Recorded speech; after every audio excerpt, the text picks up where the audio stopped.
કતારગામ ખાતે આવેલા રામજી મંદિર વિશે દિનેશભાઈ પ્રજાપતિએ કહ્યું કે આ મંદિર 200 વર્ષ જૂનું છે। આ મંદિરમાંથી ભગવાન રામના જે વિચારો છે તે લોકો સુધી પહોંચાડવા પ્રયાસ કરવામાં આવી રહ્યા છે। ભગવાન રામ દ્વારા એક આદર્શ અને પૂર્ણ પુરુષોત્તમ વ્યક્તિ કઈ રીતે બની શકે તે અંગેનું પ્રેરણા આપવામાં આવે છે। અલગ અલગ રામજી મંદિરમાં યજ્ઞ, ભંડારા અને ભજન સહિતના વિશેષ કાર્યક્રમનું આયોજન કરવામાં આવ્યું છે। મોટી સંખ્યામાં રામ ભક્તો દ્વારા કેસરી કપડાં પહેરીને ધ્વજ લઈને પણ લોકો જોવા મળી રહ્યા છે।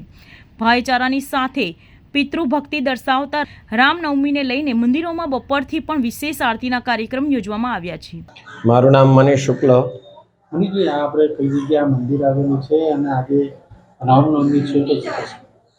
આ મંદિર આપણે આવેલું છે સુરતમાં અડાજણ વિસ્તારમાં, એસએમસી એક્વેરિયમ છે એની પાછળ કેબલ બ્રિજ પાસે।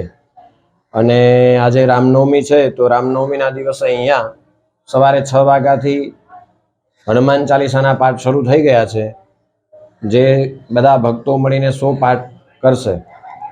અને ત્યારબાદ ભંડારો છે, એટલે બધા ભક્તોજનો માટે મહાપ્રસાદી રાખવામાં આવી છે।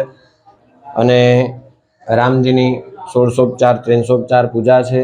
એ બાદ 12 સાડા 12 રામ જન્મોત્સવ થશે।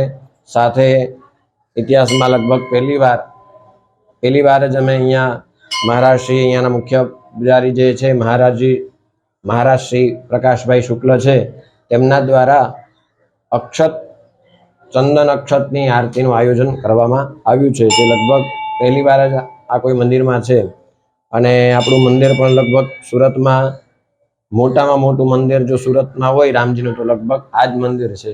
અડાજણ વિસ્તારમાં તો લગભગ બીજું રામજી મંદિર જ નથી, એટલે એના કારણે અહીંયા ખૂબ જ ભીડ પણ એકઠી થાય છે અને ખૂબ ભવ્ય આયોજન કરવામાં આવ્યું છે।